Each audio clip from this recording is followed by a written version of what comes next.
হয়েছে তোমার? নড়ে চড়ে বসলো ক্যান্ডেল, অত্যন্ত লজ্জায় পড়ে গেল। এখন কি করে বলবে যে কাপড়গুলো পরার যোগ্য নয়? সমস্যা কি তোমার? তুমি কাপড়গুলো ভিজে গেছে। ইভানের কথার মধ্যে কোনো মতে বলে উঠল ক্যান্ডেল। মানে? ভ্রু কুঁচকে গেল ইভানের। ক্যান্ডেল লজ্জায় অপ্রতিভ হয়ে উঠল। এর চেয়ে হয়তো মরে যাওয়াই ভালো ছিল।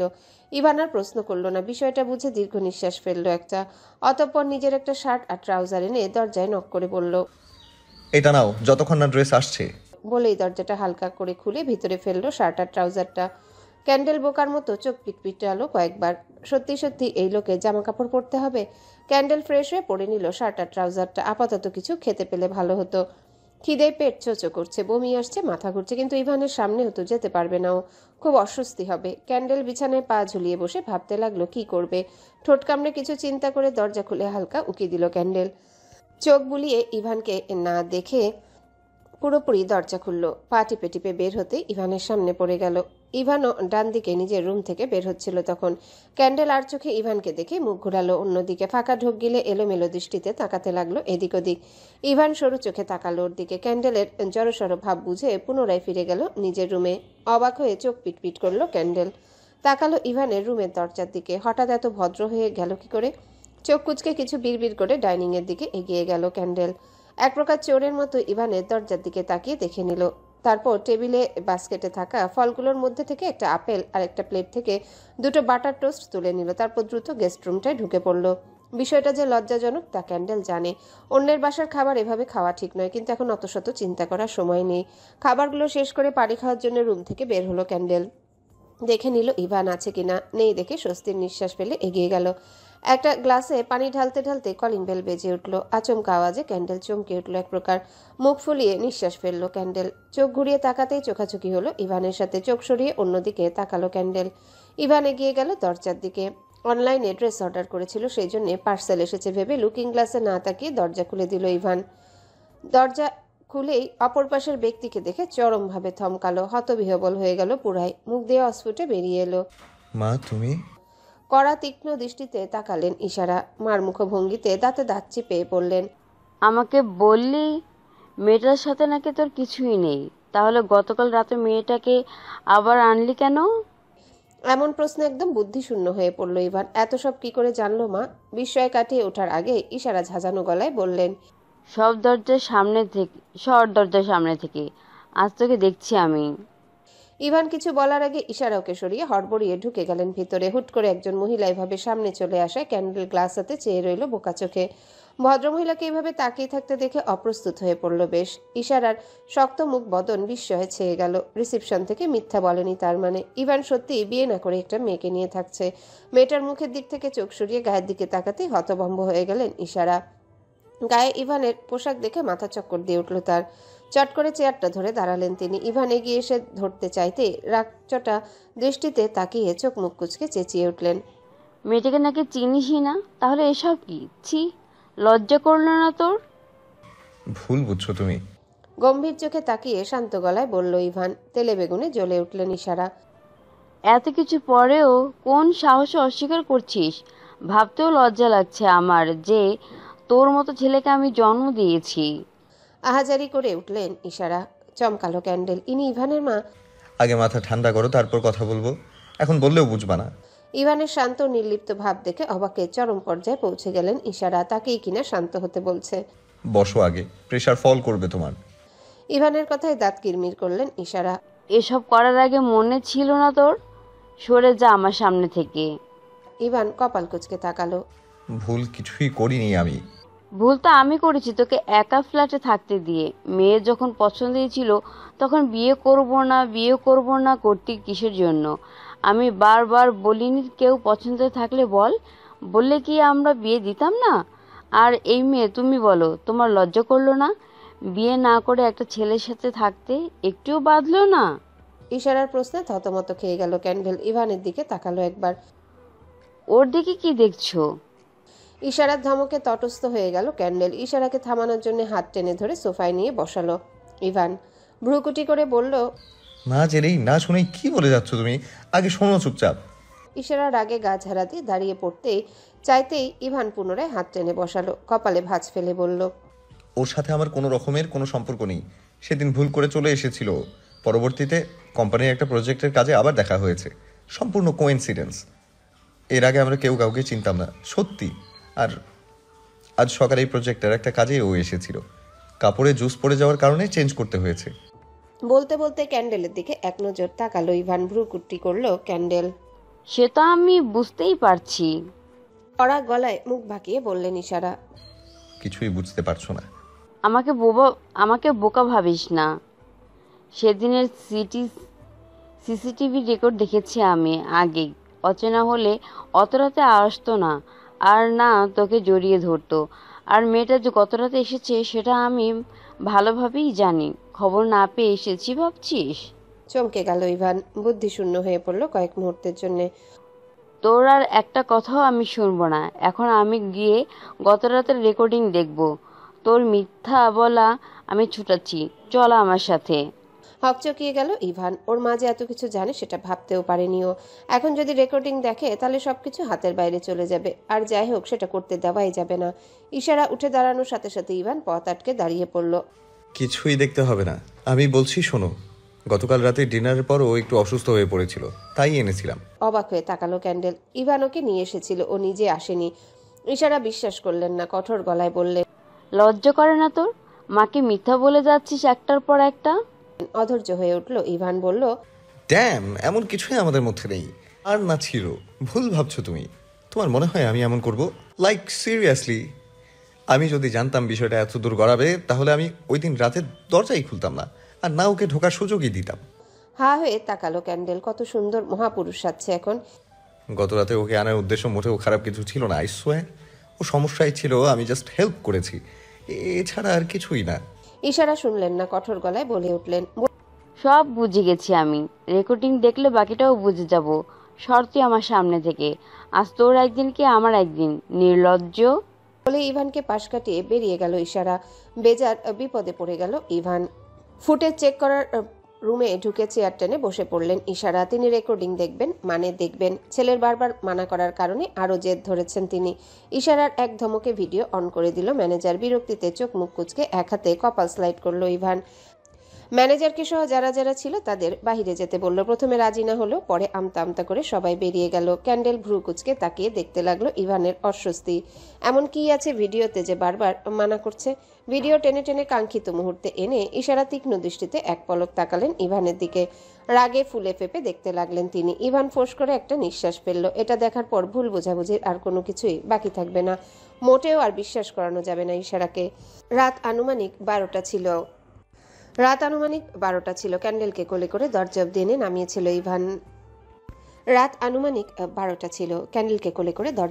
নামিয়েছিল ইভান। দরজাটা খোলার জন্য দাঁড়াতে পারছিল না বলে দেয়ালে সাথে ঠেস দিয়ে দাঁড় করিয়ে রাখতে চেয়েছিল ক্যান্ডেলকে।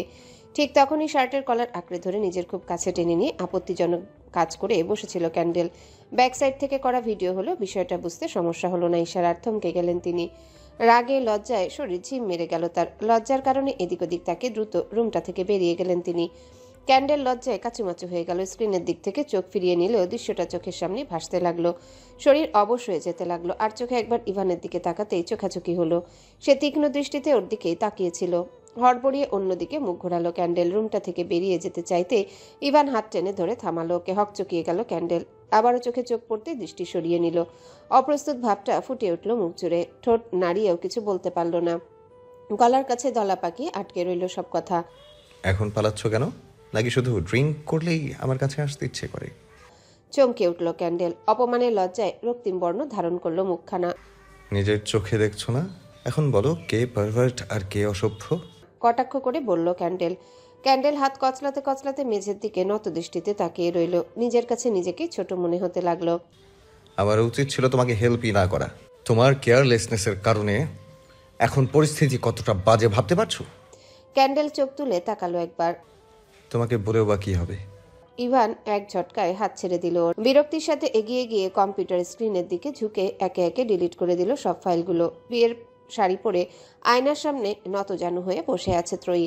উদ্দেশ্যহীন দৃষ্টিতে চেয়ে আছে কোলের উপর রাখা মেহেদি রঙা হাতের দিকে। একটু পরেই বিয়েটা হয়ে যাবে, ও পুরোপুরিভাবে অন্য কারো হয়ে যাবে। তবে এখন কোনো পিছুটান নেই, বরং সেই জানোয়ারের কাছ থেকে বেঁচে গেছে, নাহলে সারা জীবন পস্তাতে হতো, খুব বাজেভাবে পস্তাতে হতো। বুকটা কেমন করে উঠতেই চোখ টিপে বন্ধ করে নিজেকে সামলালো ত্রয়ী। কোনো অমানুষের জন্যে ও কেন কষ্ট পাবে? একদম পাবে না। বড় করে নিঃশ্বাস ফেলতে কাঁধে হাত রাখলেন সাবিহা। একটু চমকে উঠল ত্রয়ী। সাবিহা অমায়িকভাবে হাসলেন। মাথায় কয়েকবার হাত বুলিয়ে দিতে ত্রয়ীর চোখে জল ছেড়ে দিয়ে কোমর জড়িয়ে ধরল মায়ের। সাবিহা আলতো করে এক হাত পিঠে রেখে অন্য হাত মাথায় বুলিয়ে দিতে লাগলেন। ত্রয়ী সেদিন ফিরে এসে সবকিছু জানিয়েছিল সাবিহাকে। মেয়ে সবকিছু বন্ধুর মতো মায়ের কাছে শেয়ার করলে নুহাসের বিষয়টা প্রথম থেকেই লুকিয়েছিল, তাই হঠাৎ জান্নাতে বেশ অবাক হয়েছিলেন সাবিহা। তবুও এমন খারাপ কারো হাত থেকে ত্রয়ী রক্ষা পাওয়ায় স্বস্তির নিঃশ্বাস ফেলেছিলেন তিনি। না হলে আরো খারাপ কিছু হতে পারত। প্রয়াস বেশ কিছুক্ষণ ধরে তুখোড় দৃষ্টিতে তাকিয়ে দেখছে সেই আগন্তুককে, যে নিজেকে তিয়াশার পরিবারের লোক হিসেবে জানিয়ে তারা থেকে খোঁজ পেয়ে এখানে এসেছে। তিয়াশার কে হন আপনি? দ্বিতীয়বারের মতো প্রশ্ন ছুটতে লোকটা থতমত হয়ে গেল। মিনমিন করার ফাঁকে একটা ঢোক গিলল সে। বললাম তো পরিবারের লোক। স্বাভাবিকভাবেই বলার চেষ্টা করলো সে। প্রয়াস খেয়াল করলো লোকটা চোখে চোখ রেখে কথা বলতে পারছে না, এমনকি এসির ঠান্ডা বাতাসের মধ্যেও ঘামছে সে। হয়তো বুঝতে পারেনি যে এত জেরা করা হবে। সাধারণত বাহিরের মানুষ কেই রাখতে চায় না, ঝামেলা মনে করে। সেই হিসাবে এতদিন পর বাড়ির লোককে পেয়ে আপদ বিদেয় হবে মনে করে স্বস্তির নিঃশ্বাস ফেলা উচিত আশ্রয়দাতার। কিন্তু এখানে হচ্ছে উল্টোটা। পরিবারের লোক বুঝলাম, সম্পর্ক জানতে চাচ্ছি। ভরাট কণ্ঠে বলল প্রয়াস। লোকটা গলা ঝেড়ে একটু নড়ে চড়ে বসলো, একটু হাসার চেষ্টা করে বলল। এত প্রশ্নের কি আছে? থানাতেও তো এত প্রশ্ন করেনি। প্রয়াসকে স্থির দৃষ্টিতে তাকিয়ে থাকতে দেখে বিপাকে পড়ে গেল লোকটা। বুঝলো যে সব প্রশ্নের স্পষ্ট উত্তর ছাড়া তিয়াশাকে নিয়ে যাওয়াই যাবে না। লোকটা জিভ দিয়ে ঠোঁট ভিজিয়ে নিল, কপটে একটা নিঃশ্বাস ফেলে বলল। আমার স্ত্রীও। মুখভাব প্রকাশে না ঘটলেও বেশ অবাক হলো প্রয়াস। ভ্রুকুটি করে তাকালো সামনের লোকটার দিকে, আরেকবার পর্যবেক্ষণ করে নিল নিখুঁতভাবে। লোকটার বয়স কম করে হলেও তিয়াশার দ্বিগুণেরও বেশি। এত বড় একটা লোকের সাথে তিয়াশার বিয়ে হয়েছে, সত্যি কিছুতে ধাতস্থ হতে পারছে না প্রয়াস। কারণ তিয়াশা তো এ বিষয়ে কিছুই বলেনি। কাকি কাকি আর রুমি নামের একটা মেয়ের কথায় সেদিন জানিয়েছিল। তাহলে প্রয়াসকে একভাবে গহন চাহনিতে চেয়ে থাকতে দেখে অপ্রতিভ হয়ে নড়ে চড়ে বসলো লোকটা। হালকা গলা ঝেড়ে বলল, যে এবার তো নিয়ে যেতে পারি? না। সরাসরি মুখের উপর না শুনে ভ্যাবাচাকা খেয়ে গেল সে। মানে? বনে গেল লোকটা। তিয়াশা আপনার সাথে যেতে চাইছে না, আপনাকে দেখেই তো অসুস্থ হয়ে পড়েছে। এসবের কারণ কি? জহুরি নজরে তাকিয়ে প্রশ্ন করলো প্রয়াস। লোকটার দৃষ্টি এলোমেলো হয়ে পড়ল খানিক। আমতা আমতা করে বলল, আর কি বাসায় একটু ঝামেলা হয়েছিল, আমি ওর সাথে কথা বলে বিষয়টা মিটিয়ে নেব। আপনি ওকে নিয়ে আসুন, তাহলেই হবে। বাকিটা আমি বুঝে নেব। এমন কি ঝামেলা যে ওর গায়ে হাত তুলতে হতো? পিলে চমকে উঠল লোকটার, তাকালো বিস্ফোরিত চোখে। গায়ে হাত মানে কি বলছেন আপনি? আজই ডক্টরের কাছে নিয়েছিলাম ওকে, রিপোর্ট আছে আমার কাছে। শরীরে সহ মাথাতেও আঘাত করা হয়েছে, বেশ কয়েকবারই। ধরফরিয়ে উঠে দাঁড়ালো লোকটা, কড়া গলায় বলার চেষ্টা করলো। আপনি বেশি বেশি করছেন, এমন কিছুই নয়। আর তাছাড়া আমাদের পারিবারিক বিষয় নিয়ে এত ঘাটাঘাটি কেন করছেন? পরিচয় দিয়েছি, এখন ভালোই ভালোই তিয়াশাকে নিয়ে যেতে দিন, নয়তো। নয়তো? কপালে গাঢ় ভাঁজ ফেলে অত্যন্ত গম্ভীর চোখে তাকিয়ে বলল প্রয়াস।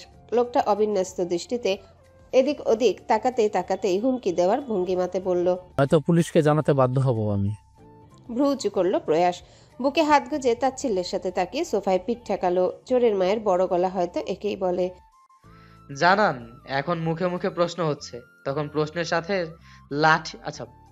তখন প্রশ্নের সাথে সাথে পিঠে লাঠিও পড়বে। নারী ও শিশু নির্যাতনের শাস্তি জানেন তো, মিস্টার কি যেন নাম? ভয় দেখাতে গিয়ে নিজেই ভয় পেল লোকটা। অল্প নয়, বেশ ঘাবড়ে গেল সে। নিজে ফোন করবেন নাকি আমি ফোন করব পুলিশে? উঠে দাঁড়ালো প্রয়াস। কি বলবে বুঝতে পারলো না লোকটা। ফ্যাকাশে মুখে তাকিয়ে রইল প্রয়াসের দিকে। ব্যাপারটা এত জটিল হবে বুঝতেই পারেনি সে। কি করতে চাচ্ছেন আপনি? বেশ বিপদে পড়ে গেল সে। সত্যিটা জানতে চাচ্ছি। দৃষ্টি কঠোর হয়ে এলো প্রয়াসের। লোকটা অস্থির হয়ে উঠল। আর কোনো সত্যি নেই, আমি আর কথা বাড়াতে চাচ্ছি না। তিয়াশাকে নিয়ে আসুন, আমরা চলে যাচ্ছি। প্রয়াস কিছুক্ষণ নির্বিকার ভঙ্গিতে তাকিয়ে থেকে পকেট থেকে ফোনটা বের করলো। কোনো একটা নাম্বার বের করে ডায়াল করতে হকচকিয়ে গেল লোকটা। বিস্ফোরিত চোখ, ঘাবড়ানো গলায় তড়িঘড়ি করে বলল। কাকে ফোন করছেন আপনি? পুলিশ, আপনার সুবিধার জন্য। ভয়ে তটস্থ হয়ে উঠল লোকটা, ঘাম ছুটে গেল দরদরিয়ে। আপনি? তোতলাতে লাগলো সে। প্রয়াস ফোনে হ্যালো বলার সাথে সাথে লোকটা এক প্রকার দৌড়েই বেরিয়ে গেল রুমটা থেকে, অর্থাৎ পালিয়ে গেল সে। প্রয়াস সন্দিহান চোখে তাকিয়ে দেখতে দেখতে ফোনটা কান থেকে নামালো। মুখোমুখি বসার সময় ত্রয়ী একবারই চেয়েছিল নীলের দিকে, তবে লোকটার নিষ্পলক ধারালো পুরুষালী চাহনির দিকে এক মুহূর্তের বেশি তাকিয়ে থাকা সম্ভব হয়নি তার। সাথে সাথেই চোখ নামিয়ে নিয়েছিল, আর তাকায়নি। কবুল বলার সময়ও তাকায়নি। সে তো আর নির্লজ্জ না, কিন্তু লোকটা যে লাজ শরম ভুলে চেয়েছিল সেটা বুঝতে সমস্যা হয়নি ত্রয়ীর। অদ্ভুত লোক, শুধু শুধু তাড়াহুড়ো করে বিয়েটা করলো। ত্রয়ী ভেবে পায় না বিয়েটা এত তাড়াহুড়ো করে করার কি ছিল। অনার্স ফাইনাল হতে এখনো 4 মাস বাকি, সেই 4 মাস পরেই তো আবার ঘটা করে বিয়ে। ততদিন তো নিজের বাসাতেই থাকবে ত্রয়ী, বিয়েটা একবারে তখন করলেই তো হতো। মিষ্টিমুখ করানোর জন্য নীলের পাশে বসাতেই কাচুমাচু করলো ত্রয়ী। শুকিয়ে যাওয়া ঠোঁটটা জিভ দিয়ে ভিজিয়ে নিয়ে অন্যদিকে তাকিয়ে রইল ত্রয়ী। নীল মৃদু হাসলো, প্ররোচিত নিরুচ্চু স্বরে বলল, বিয়ে নাকি করবা না? এহেন প্রশ্নে বেশ ভ্যাবাচাকা খেয়ে গেল ত্রয়ী। বড় বড় চোখে একবার তাকালো নীলের দিকে। নীল হাসির রেশ ধরে রেখে চোখ মারতেই চমকে উঠে হড়বড়িয়ে দৃষ্টি ফিরালো ত্রয়ী। নাক ঘেমে উঠল ওর। মিষ্টি খাওয়ানোর পর্ব মিটতেই নীল আলাদাভাবে কথা বলতে চাইল ত্রয়ীর সাথে। শুনে হাত পা ঠান্ডা হয়ে গেল ত্রয়ী। এখন আবার কি কথা? এই লোক মুখ খুললেই তো উদ্ভট, কথা ছাড়া কিছুই বলে না। দ্বিধাদ্বন্দ্বে ভুগতে ভুগতে নীলের পিছু পিছু উপরে উঠে এলো ত্রয়ী। হাত কচলাকচলি করতে করতে গুটি গুটি পায়ে ঢুকলো রুমে। ত্রয়ী ঢোকা মাত্রই দরজাটা সশব্দে বন্ধ করে লক চেপে দিল নীল। লজ্জায় লালো বর্ণ ধারণ করে আছে ত্রয়ীর মুখটা। গুটিসুটি মেরে সবার থেকে মুখ ফিরিয়ে সেই কখন থেকেই বসে আছে বিছানার কোণে। সবাই চলে গেছে, বেশ অনেকক্ষণ হয়েছে। এতক্ষণ পর্যন্ত ত্রয়ী এমন কাচুমাচু ভাব দেখে ত্রিনা ওর কাজিনরা বারবার ভ্রুকুটি করছে। এক পর্যায়ে তিশা সন্দিহান চোখে তাকিয়ে বলেই ফেললো, কি রে, দুলাভাই তখন রুমে টেনে এনে আদর টাদর করেছিল নাকি? এত লাল হচ্ছিস কেন? বুকটা ধক করে উঠল ত্রয়ীর। চকিতে তাকালো তিশার দিকে। হো হো করে অট্টহাসিতে ফেটে পড়ল তিশা সহ সবাই। কি কি করলি রে? তিশার এমন উদ্ভট প্রশ্নে অসভ্য। শব্দটা বিড়বিড়িয়ে হুড়মুড়িয়ে উঠে দাঁড়ালো ত্রয়ী। তিশা দমল না। অসংলগ্ন কথাবার্তা বাড়তে লাগলো ওদের কানে। তাক গেল ত্রয়ীর। এসব থেকে বাঁচতে তাড়াহুড়ো করে নিজের জামা কাপড় নিয়ে ঢুকে গেল বাথরুমে। দরজা আটকে ট্যাপের পানি ছেড়ে দিতে রুমের মধ্যে চলা হাসাহাসির শব্দগুলোর কানে এলো না। ত্রয়ী হাঁফ ছাড়ল স্বস্তিতে। চোখ ঘুরিয়ে বেসিনের আয়নার দিকে তাকাতেই ঠোঁটের কোণে সূক্ষ্ম তিলের দিকে নজর গেঁথে গেল ত্রয়ীর। তৎক্ষণাৎ কেমন অপ্রতিভ হয়ে উঠল মুখখানি। হৃদকম্পন শুরু হয়ে গেল যেন। অন্তদন্ত করে চোখ নামালো ত্রয়ী। অসভ্য লোকটার জন্য কয়েকদিন অবধি আয়নার দিকেও তাকাতে পারবে নাও।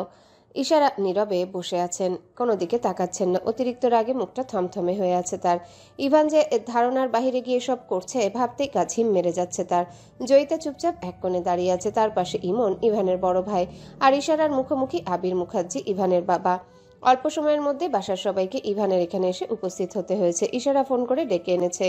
ইভান আর ক্যান্ডেল পাশাপাশি দূরত্ব রেখে দাঁড়ানো। এর মধ্যে ক্যান্ডেল পোশাক পাল্টানোর সুযোগ পেয়েছিল।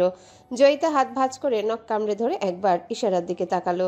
ব্যাপারটা যে এত দূর গড়াবে তার ধারণার মধ্যেই ছিল না তার। ইশারা নীরবতা ভাঙলেন। কাটা কাটা গলায় নিজের স্বামীকে বলে উঠলেন, চুপ করে আছো কি জন্য? চুপ করে থাকার জন্য ডেকেছি তোমাদের। ইভান বিরক্তিতে কপাল কুঁচকালো, দারাজ কণ্ঠে বলল। ইশারা ফুঁসে উঠলেন, তোমার ছেলে এখনো অস্বীকার করছে, ভাবতে পারো? আবির গম্ভীর মুখে তাকালেন ইভানের দিকে। রাগে মুখ দিয়ে কোনো শব্দ বের করতে পারলেন না। কোম্পানির নাম ডুবানোর জন্য এই ধরনের নিউজই যথেষ্ট, সাথে পরিবারের মান সম্মান তো আছেই। ওকে জিজ্ঞেস করো ও কেন করলো এমন জঘন্যতম একটা কাজ। বাদলো না কেন একবারও? ছি। চোখ মুখ কুচকে নাক সিটকালেন ইশারা। হাত মুষ্টিবদ্ধ করলো ইভান।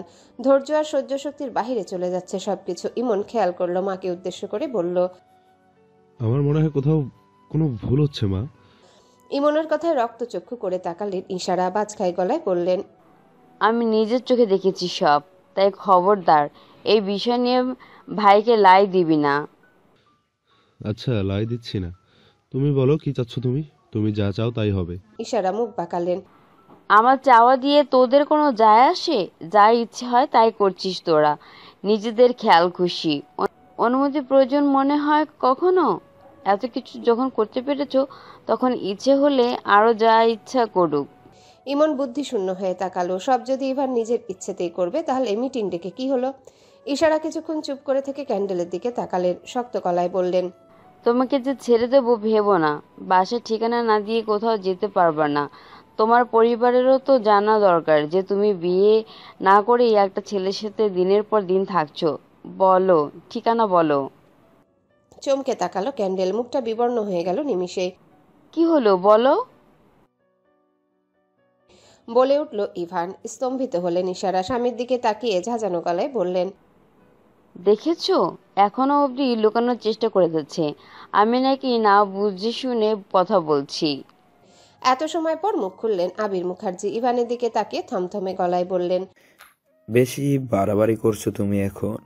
একে তো কাজটা মোটেও ঠিক করনি, তার উপর একসাথে এভাবে দেখে ফেলার পরও কিভাবে বলতে পারছো যে তোমাদের মধ্যে কিছুই নেই?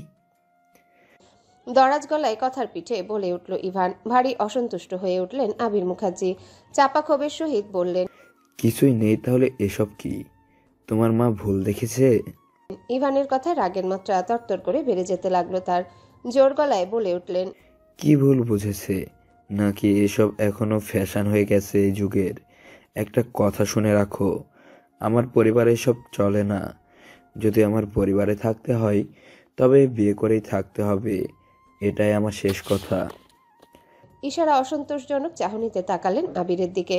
তার এই বিয়েতে ঘোর অমত আছে, সেটা প্রকাশ করার আগে ইভান বলে উঠল, হ্যালো বন্ধুরা, পরবর্তী পার্ট খুব তাড়াতাড়ি আসবে, তো সবাই অপেক্ষায় থাকো। আর চ্যানেলটি যারা এখনো সাবস্ক্রাইব করোনি তারা পরবর্তী পার্ট দেখার জন্য চ্যানেলটি সাবস্ক্রাইব করে রেখো। ধন্যবাদ সবাইকে, আমাদের সাথেই থেকো।